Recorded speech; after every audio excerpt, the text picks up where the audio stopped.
नमो नमः प्यारे बच्चों। आज हम कक्षा 10वीं का मध्यावधि अभ्यास प्रश्न पत्र हल करने जा रहे हैं, जो कि संस्कृत विषय का है।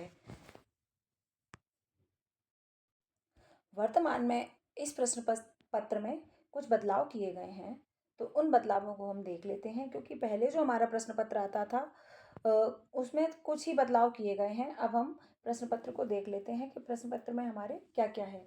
अवधि हारोत्रयम यानी 3 घंटे। संपूर्णांक जो अंक दिए गए हैं वो 80 मिनट हैं।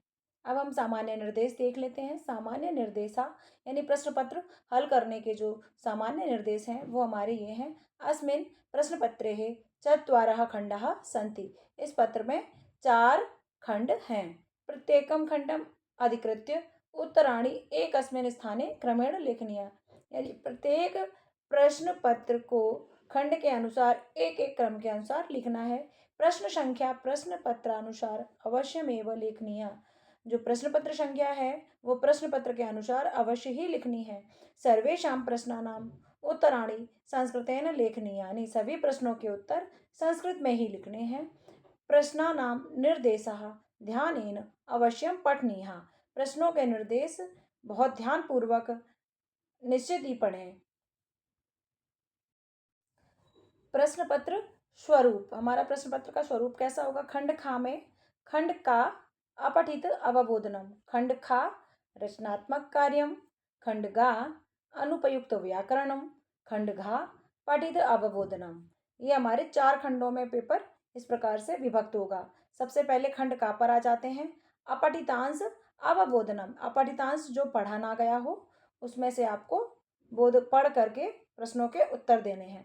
अधोलिखितं गद्यांशं पठित्वा प्रदत्त प्रश्नानाम उत्तराणि संस्कृतेन लिखत। अधो नीचे, लिखितम लिखे हुए यानी नीचे लिखे हुए गद्यांश को पढ़कर दिए गए प्रश्नों के उत्तर लिखें संस्कृत में। इस पैराग्राफ को पढ़ने के बाद या प्रश्नों के उत्तर देंगे। तो सभी को ये पैराग्राफ बहुत आसानी से पढ़ना है, बहुत ध्यान से पढ़ना है। क्योंकि इससे जब आप इस गद्यांश को अच्छे से पढ़ेंगे तभी आप प्रश्नों के सटीक उत्तर दे पाएंगे। तो हम आगे पर आ जाते हैं। एक पदेन उत्तरतः यानी एक पद यानी एक शब्द में उत्तर देना है। केवलम प्रश्न द्वयम, केवल 2 ही प्रश्न हल करने हैं आपको। ये है पहला, विशिष्टम ज्ञानम किम कथ्यते। विशिष्ट ज्ञान किसको कहते हैं। तो विशिष्टम ज्ञानम विज्ञानम कथ्यते, विशिष्ट ज्ञान विज्ञान को कहते हैं।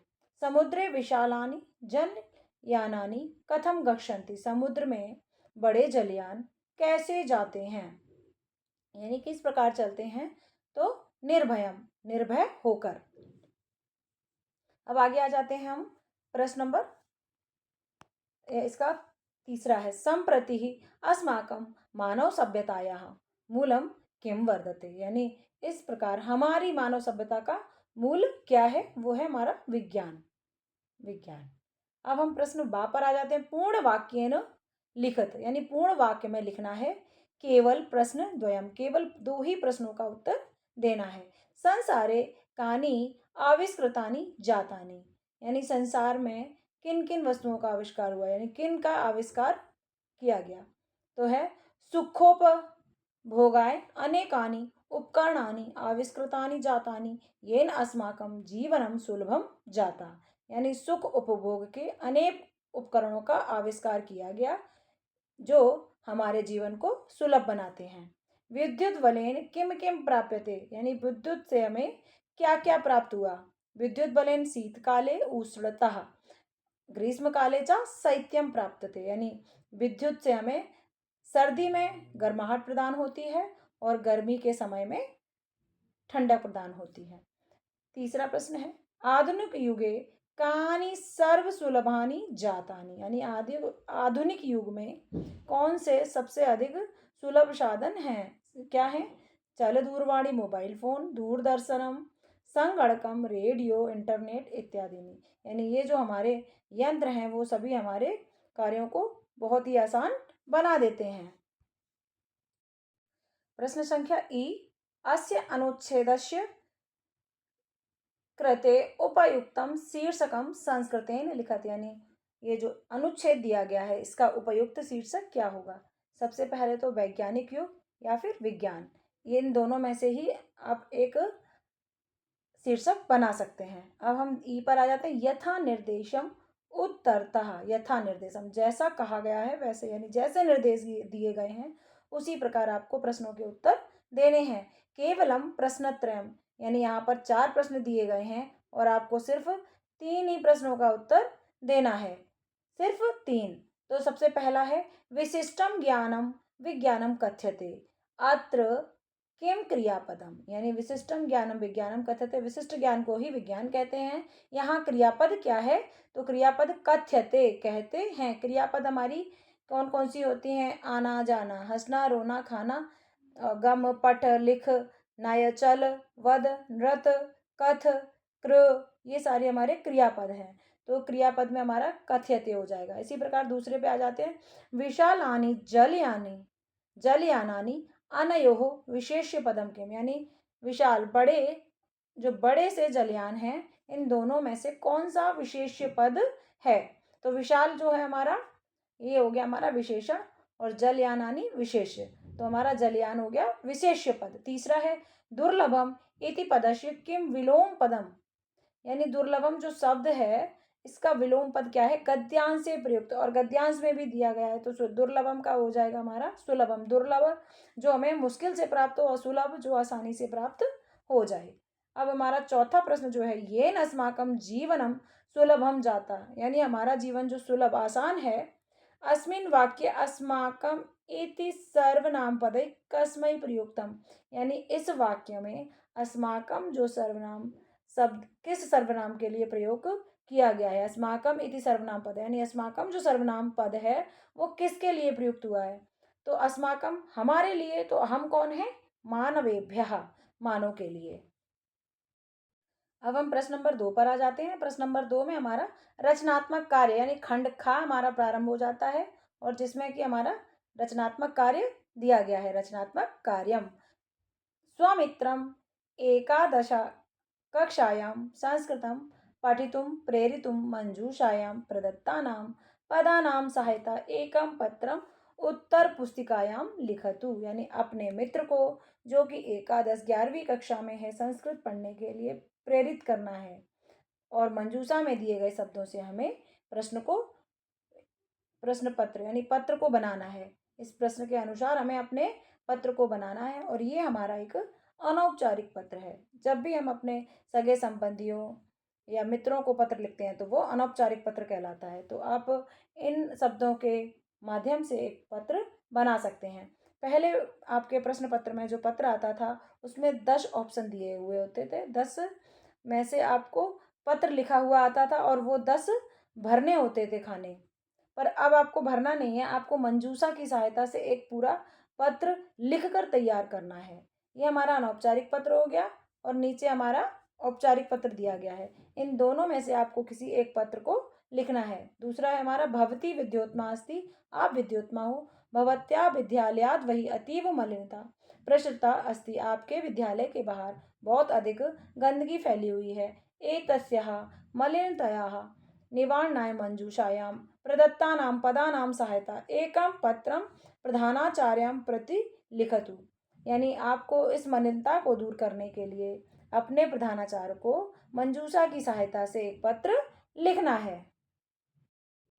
ये हमारी मंजूषा दी गई है। मंजूषा में दिए गए शब्दों का अर्थ एक बार बता देते हैं। जनः लोग, मुख्य द्वार पर सिपंती डाल देते हैं, वर्षा काले वर्षा के समय, जल प्लावनात् जल भराव, डेंगू और मलेरिया, ज्वरेण बुखार, छात्राः छात्राएं, नगर निगम वो दायित्व जानकर, अवकरम कूड़ा, निवेदनम निवेदन।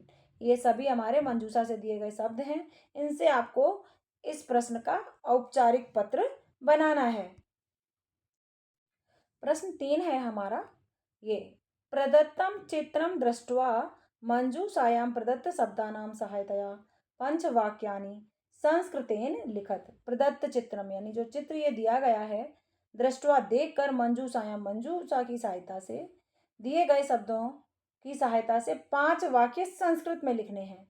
5, ये हमारे 5 वाक्य बनाने हैं हमें, 4 नहीं 5 वाक्य। अब हम इस चित्र को देखते हैं कि एक अध्यापिका है, वो पढ़ा रही है। ये बच्चे हैं, ये बच्चे सारे सावधानी से पढ़ रहे हैं और कॉपीज़ हैं हमारे पास। ये टेबल है जिसको हम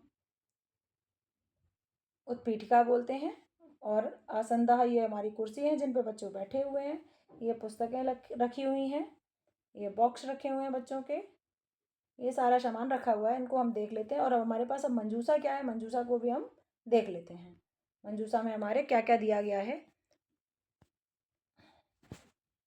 मंजूसा अध्यापिका छात्राः चित्रं पाठयति पठन्ति शृण्वन्ति प्रक्षन्ति आदर्शवाचनम् उत्पीठिका पुस्तकं मार्जनी बालिकाः शिक्षिकाः व्यजनानि वातानुकूलयन्त्रम् आसन्दः उत्पीठिका तिष्ठन्ति ध्यानेन शृण्वन्ति स्मितहास लेखनी मंद मंद भित्तौ हसंती। अब हम इन्हीं मंजूसा से अपने वाक्यों को बनाते हैं। सबसे पहले हम छोटे छोटे वाक्य बनाएंगे। अगर हमको बड़े वाक्य को बनाने में परेशानी होती है तो हम सबसे पहले छोटे यानी कर्ता और क्रिया का ही इस्तेमाल करके वाक्य को बनाएंगे। जैसे अध्यापिका अध्यापिका आदर्श वाचनम, यानी अध्यापिका जो है आदर्श वाचन करके पढ़ाती है। तो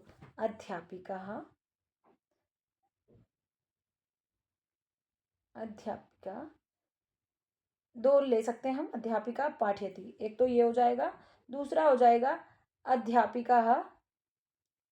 अध्यापिका प्रश्नम प्रक्षन्ति। प्रश्नम यानी अध्यापिका क्या पूछती है, प्रश्नम प्रक्षन्ति। प्रश्नम हम अपनी तरफ से जोड़ के लिख सकते हैं। ठीक है, फिर हम तीसरा वाक्य बनाएंगे बालिका। या देखो हमारे पास या तो छात्रा हैं या फिर हम बालिका को ले लेते हैं। तो हम लिख देंगे छात्राः ध्यानेन शृण्वन्ति, यानी जो छात्र हैं वो बहुत ध्यान से सुन रहे हैं। तीसरा वाक्य हो गया। अब हम चौथा वाक्य बनाते हैं। चौथा वाक्य हमारा है बालिकाः मंदम मंदम हसंती, यानी जो लड़कियां हैं वो धीरे धीरे हंस रही हैं। क्या कर रही हैं, हंस रही हैं। हमारे चार वाक्य हो गए। हम पांचवा वाक्य बनाते हैं। शिक्षिका स्मितहास आदर्शवाचनम पाठयति, यानी जो शिक्षिका अध्यापिका है वो मुस्कुराते हुए बच्चों को आदर्श वाचन पढ़ा रही है, करा रही है। या दूसरा और भी हम नेक्स्ट एक और वाक्य बना के देख लेते हैं छोटा सा। इस प्रकार से हमें संस्कृत में 5 वाक्य बनाने हैं। छात्रा आदर्श वाचन ध्यानेन शृण्वन्ति, अध्यापिका प्रश्नं प्रक्षन्ति, बालिका मंदम मंदम हसन्ति, छात्राः आसन्दाः तिष्ठन्ति, पुस्तकम लेखनी मार्जनीह उत्पीठिका तिष्ठन्ति। ये हमारे 5 वाक्य हो गए। अब उसके बाद हम प्रश्न संख्या 4 पर चलते हैं। प्रश्न संख्या 4 क्या है, मंजूषा प्रदत्त शब्दानां सहाय्येन निम्नलिखितं विषयम् अधिकृत्य न्यूनातिन्यूनं पंचापि संस्कृत वाक्य एकम अनुच्छेदम लिखत। यानी दी गई मंजूषा यानी प्रदत्त शब्दों से, मंजूषा में दिए गए शब्दों से की सहायता से निम्नलिखित विषय कौन सा है हमारा, देशस्य सैनिका, देश के सैनिक से कम 5 लाइनों में हमें संस्कृत वाक्यों का एक अनुच्छेद लिखना है। यानी एक अनुच्छेद ऐसा जिसमें 5 लाइनें कम से कम हों और देश के सैनिक के ऊपर लिखना है, यानी देश के सैनिकों के ऊपर। और हमारे ये मंजूषा दे दी गई है। तो आप इसको बनाने की कोशिश करेंगे जैसे कि हमने ऊपर वाक्यों को बनाया। यहाँ पे देखो दे रखा है ना, सैनिकः देश रक्षां कुर्वन्ति, यानी जो सैनिक हैं वो देश रक्षा करते हैं। शत्रुणाम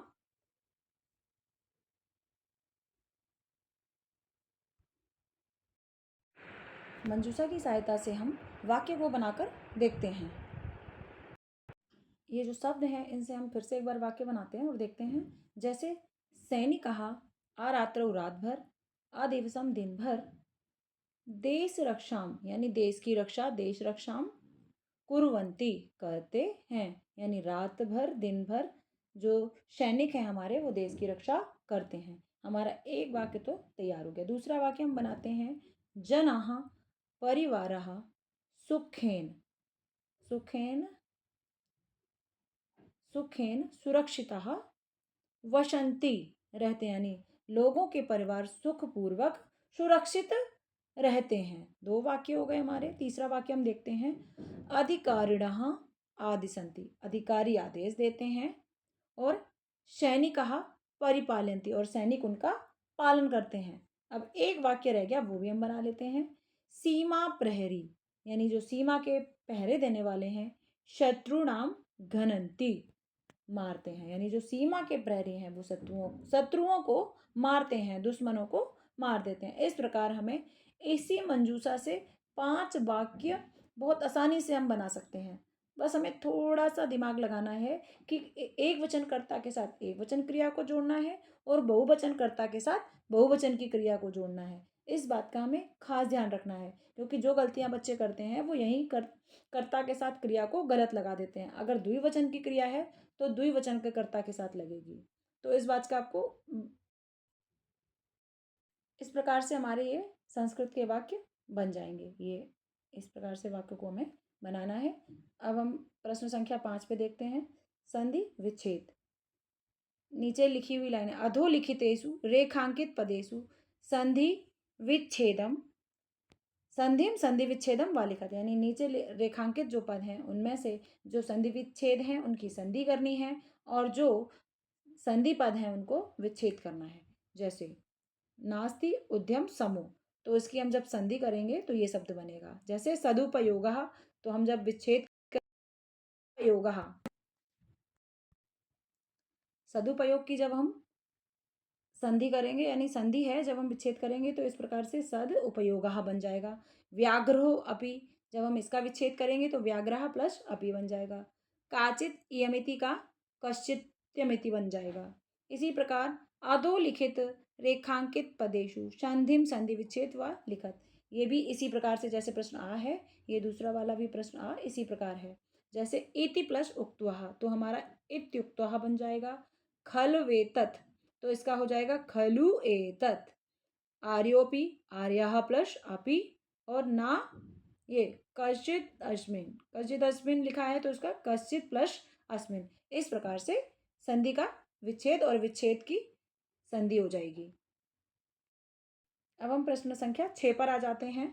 6 में हमारा दिया गया है, अधोलिखित वाक्येषु रेखांकित पदानां समासम विग्रहम व प्रदत्त विकल्पेभ्यः चुनुत, यानी अधोलिखित नीचे लिखे हुए वाक्यों से, यानी नीचे लिखे हुए जो वाक्य हैं उसमें रेखांकित पद ये है हमारे पास, लता तरु गुल्मा, तो ये इस शब्द को हमें समास अथवा विग्रह करना है और नीचे विकल्प दिए हैं उन्हीं में से चुनकर करना है। तो हमारा इसका पहले वाले का उत्तर हो जाएगा लताश्च तरवाश्च गुल्मा, ये द्वंद्व समास का उदाहरण है।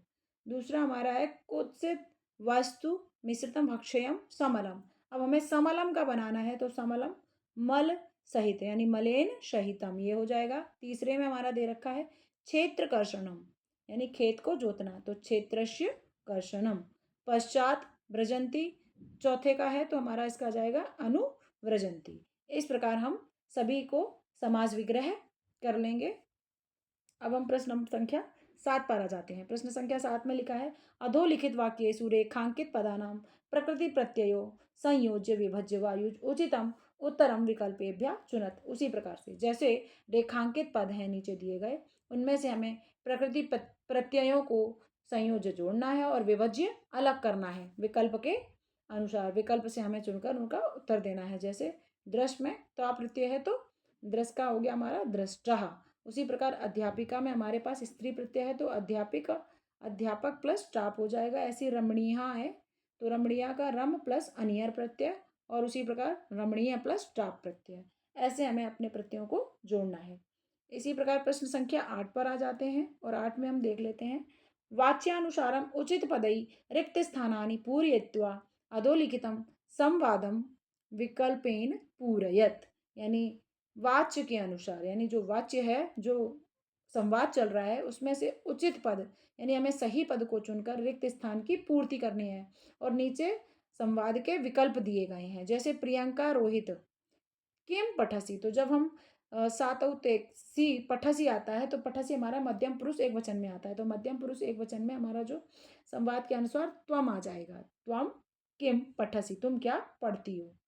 फिर दूसरा है रोहित मया संस्कृत से पुस्तकम, यानी मेरे द्वारा संस्कृत की पुस्तक पठ्यते पढ़ाई गई। ये हो गया पठ्यते। फिर प्रियंका उत्तमम, प्रियंका कह रही अच्छा है। तब शुद्धम वर्तते यानी शुद्ध सही उच्चारण, श्लोकोच्चारणा, किसका उच्चारण हो रहा है यहाँ पे? श्लोक का उच्चारण। तो शुद्धम वर्तते, श्लोक का उच्चारण शुद्ध है। अब प्रश्न संख्या 9 पर आ जाते हैं। प्रश्न संख्या 9, प्रदत्तेभ्यः रिक्त स्थानेभ्यः समुचितम काल बोधक शब्दम लिखत, यानी प्रदत्तेभ्यः दिए गए रिक्त स्थानों में सही समय को चुनकर भरना है। जैसे 5:30 लिखा है हमारे, 5:30 लिखा हुआ है, तो 5:30 को हम सार्ध पंचपादनम बोलते हैं। इसी प्रकार दूसरे में लिखा है 7:45, जिसको कि हम 7:45 भी बोलते हैं, तो 7:45 को होगा पादोन अष्टवादने।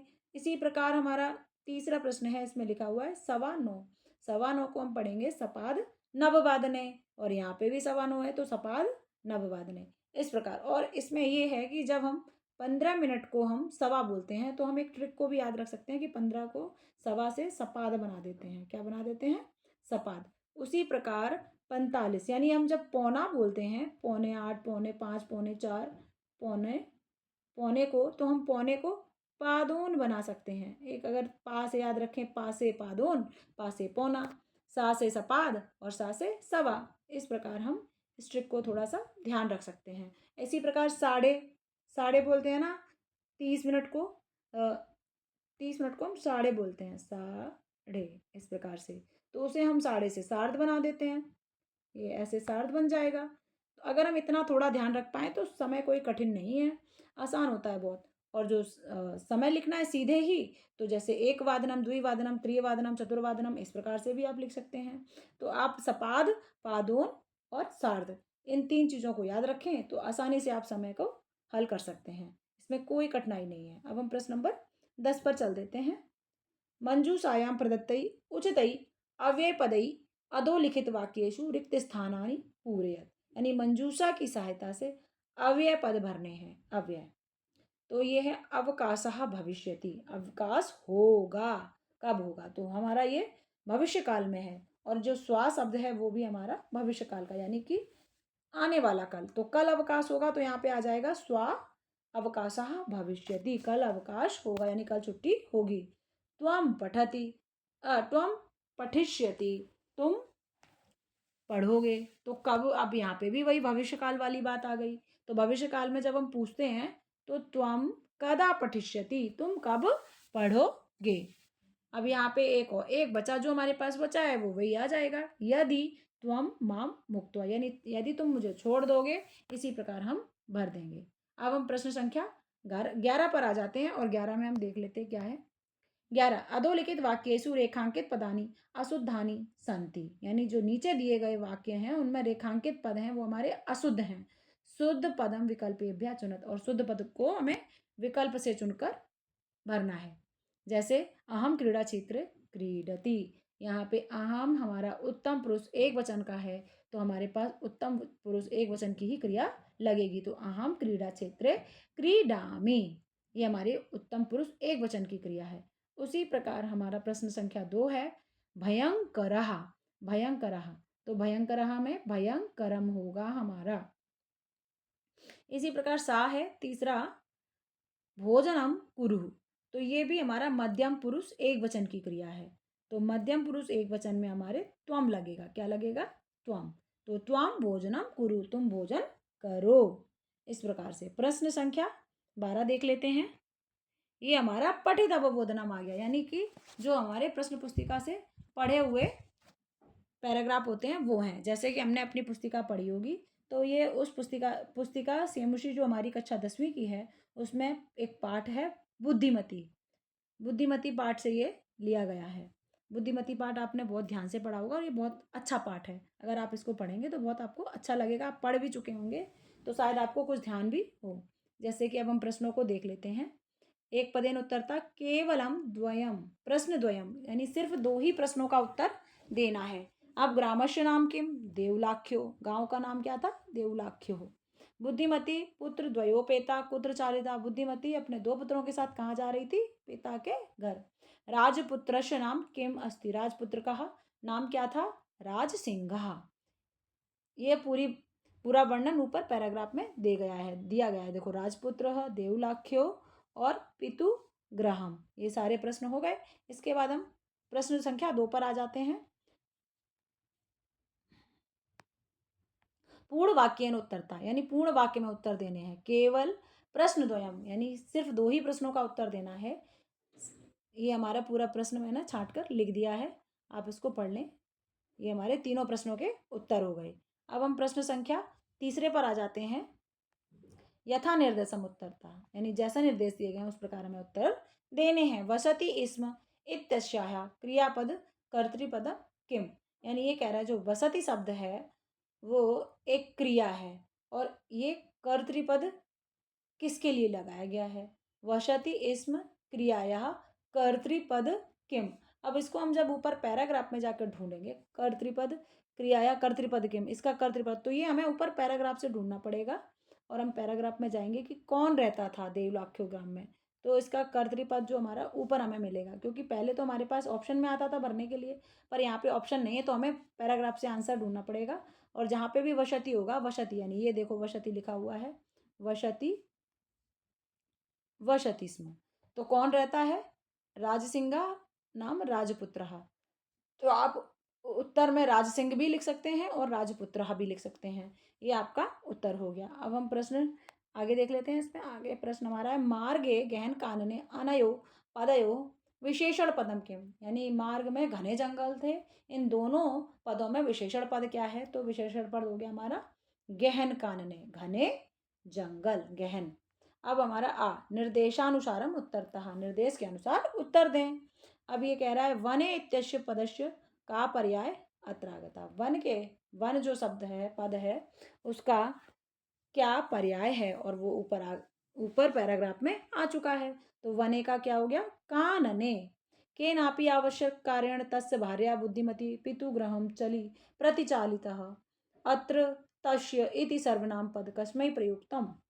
तो ये कह रहा है कि जो बुद्धिमती थी वो अपने पति के घर, वो अपने पिता के घर चल दी थी, और यहाँ पे जो तस् शब्द है उसकी भार्या यानी उसकी पत्नी, और वो पत्नी किसकी थी, राजपुत्र या फिर राजसिंघा। तो इन दोनों में से आप कोई एक उत्तर लिख सकते हैं। राजपुत्र लिखेंगे तो भी सही होगा और राजसिंघा लिखेंगे तो भी आपका आंसर ठीक ही होगा। अब प्रश्न संख्या 13 देख लेते हैं। अधोलिखितम पद्यांशम पठित्वा प्रदत्त प्रश्नानाम उत्तराणि संस्कृतेन लिखत, यानी नीचे लिखे पद्यांश को पढ़कर दिए गए प्रश्नों के उत्तर संस्कृत में लिखने हैं। ये हो गया पद्यांश आप पढ़ लेना। अब हम यहाँ पे आ जाते हैं एक पदेन उत्तरतः, एक पद में उत्तर देना है। किम वृंशम दूषितम अस्ति, यानी जो हमारा वायुमंडल, वो हमारा जो दूषित है, क्या दूषित है, वायुमंडल।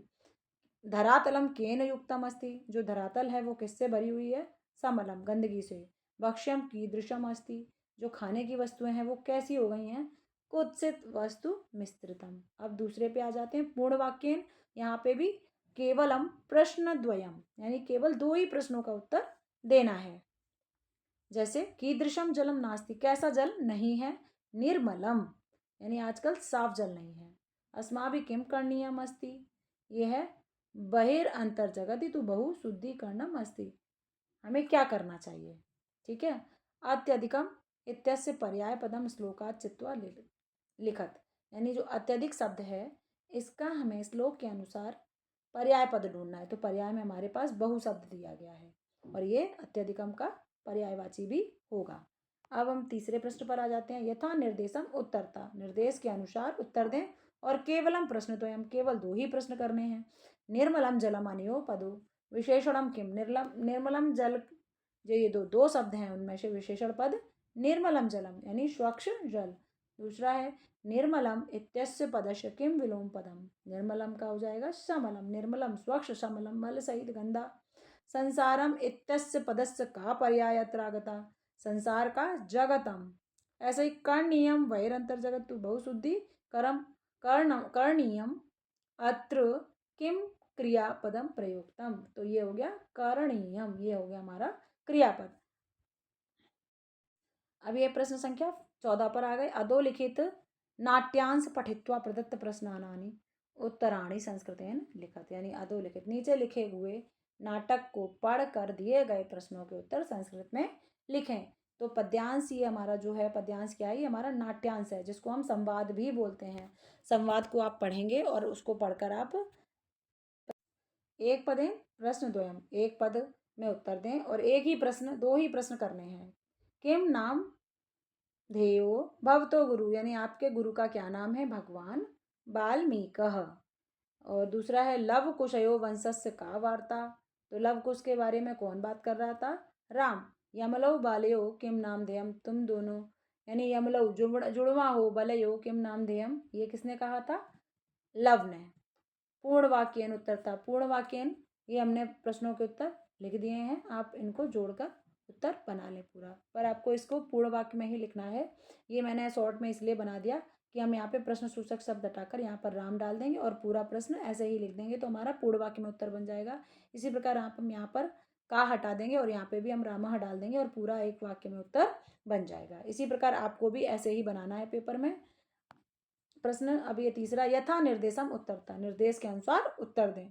आर्यश्य वंदनाया लव इत्यात्मना श्राव्यामी वाक्य अस्मिन क्रियापदम किम, तो यहाँ पे श्राव्यामी जो हमारी क्रिया है। दूसरा, संप्रति युज्यते किम नामधेयम वाक्य अस्मिन अव्ययपद, तो अव्ययपद हमारा संप्रति है, ये रहा संप्रति। इसी प्रकार भगवान वाल्मीकि अन्यो विशेष्य पदम किम, तो वाल्मीकि, ये इसमें हमने लाइन गलत कर दी है, पर हमारा विशेष्य पद यहाँ पे वाल्मीकि है, तो इस चीज़ का आप ध्यान रखें। अब हम प्रश्न संख्या 15 पर आ गए हैं और 15 में हमारे रेखांकित पदानी आधृत्य समुचितम प्रश्न निर्माणम कुरुतः, तो रेखांकित पदों को हटाकर हमें सही प्रश्न का निर्माण करना है। ये हमारे प्रश्न बन जाएंगे विभक्ति के अनुसार, जैसे यहाँ पे विभक्ति लगी है इसी प्रकार से हमें प्रश्न सूचक शब्द में भी विभक्ति लगानी होगी, तो कान हो जाएगा, चौरेभ्या का केभ्या हो जाएगा, मानवई का कई हो जाएगा और रामायण गानस्य का कश्य हो जाएगा। इस प्रकार हमारे अभी हमारे प्रश्न संख्या 16 आ जाती है। मंजूषात समुचित पदानि चित्वा अधोलिखित श्लोकस्य अन्वयम पूरयत, यानी मंजूषा की सहायता से नीचे जो मंजूषा में पद दिए गए हैं उनसे हमें श्लोक का अन्वय पूरा करना है। जैसे कि ये हमारे श्लोक की हमने संख्या लिख दी है। नंबर 1 में आएगा मनुष्याणाम, नंबर 2 में आएगा रिपु और नंबर 3 में आएगा बंधु और नंबर 4 में नावशीदति। हमारे पास 2 गद्यांश दिए गए, यानी 2 हैं पद और उनमें दोनों में मैं भरवा देती हूँ, ये है। इसी प्रकार दूसरा है ये मृगई, पहले में आएगा, फिर दूसरे में आएगा गोभी, तीसरे में आएगा मूर्खा और चौथे में अनुवर्जंती। इस प्रकार हम अन्वय करेंगे। अन्वय भी हमें श्लोक को बहुत सावधानी से पढ़ना है, क्योंकि संस्कृत में जिस प्रकार अर्थ बनता है उसी प्रकार अन्वय भी बनाया जाता है, तो आप अर्थ को ध्यान में रख के ही अन्वय को रिक्त स्थान पूर्ति करें। प्रश्न संख्या 17 पर आ जाते हैं। 17 में हमारा दिया गया है अधोलिखित कथांसम समुचित क्रमेण लिखत, यानी जो नीचे लिखे गए कथा के कुछ भाग हैं वो क्रम से नहीं दिए गए हैं, गलत क्रम में दिए गए, तो आपको इनमें क्रम लगाना है। तो अगर आपने पाठ को ठीक से पढ़ा है तो आप क्रम को आसानी से लगा पाएंगे। मैंने क्रम को लगा दिया है, ऐसे आपको क्रम नहीं समझ आएगा। मैंने तो नंबर लिख दिए क्रम लगाकर, पर आपको क्रम लगाने के लिए आपके मध्यावधि तक जितने भी पाठ्यक्रम है, पाठ्यक्रम के अनुसार उन पाठों का अध्ययन करना है।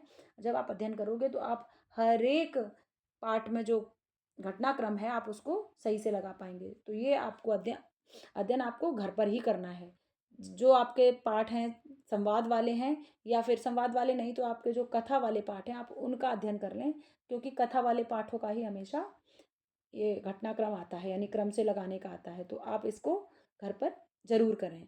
और आपके प्रश्न पत्र में जो बदलाव थे वो आपने देख लिए कि पहले प्रश्न पत्र जो आता था उसमें कुछ कुछ जगह पे ऑप्शन दिए होते थे, पर अब इसमें कुछ जगह ऐसे हैं जो वहाँ पे ऑप्शन भी हटाए गए हैं और पत्र जो है आपको पूरा लिखना है। तो ये बदलाव थे आपके पत्र में। इसी प्रकार आपको हमने अब मध्यावधि का जो अभ्यास प्रश्न पत्र है वो पूर्ण कराया। अब जब आपका प्री बोर्ड का प्रश्न पत्र आएगा तो हम उसको भी हल कराएंगे। पहले आप इसको अच्छे से अभ्यास करें। धन्यवाद। हम